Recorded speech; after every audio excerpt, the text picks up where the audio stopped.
I don't know about you, but after a long day of taking care of the kids, or a long day of work and then taking care of the kids and then doing the chores, it's always nice to see your husband, or if you're a man, your wife, there for you, beside you, being your partner, taking care of the kids with you. I just want to talk to the married couples out there. Sometimes there are times when our marriages go through rough times, no?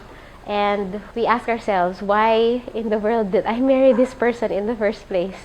And I'm also one of those people. But along the way, God wants to remind us of our vows. Do you remember the vows that you made in front of the priest when you said, for better or for worse, in richer and poor, in sickness and in health? No? I think God wants all of us married couples to never forget those vows that we made, even during the times when we want to give in and we want to surrender and say, I quit this marriage, I just wanna, give up. Let's remember the vows that we made. I want to tell you about the time that my husband and I fought. Well, we fight a lot of times, but there was this one time, I remember we were newly married, and it was a really, really bad fight. We were still on mission in East Timor at that time.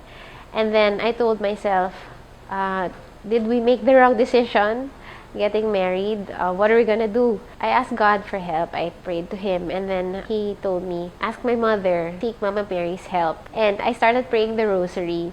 I was crying and I was praying the rosary, and I said, look, Mama Mary, help us, help me and my husband. I'm usually a very proud person. I don't want to be the first to say sorry, especially if I know that I'm right. But Mama Mary, through my praying the rosary, she sort of spoke to me and said, humble yourself just as I did, and be the first to say sorry, even if you feel that it's not your fault. And I did that. At the same time, my husband he also said sorry. And I think it's just a way for us to be reminded, husband and wife, to die to ourselves, and to remember that we need to love each other just as Christ loves the church. For me, that's what for better or for worse means. It means just sticking together even if times are difficult. It means asking God for help if you don't know where to go anymore. And it just means holding on. For all the couples out there, I just want to let you know, you're not alone. You don't need to have a perfect marriage.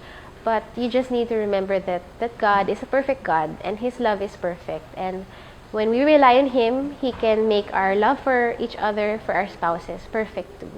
So for better or for worse, love one another. That's it.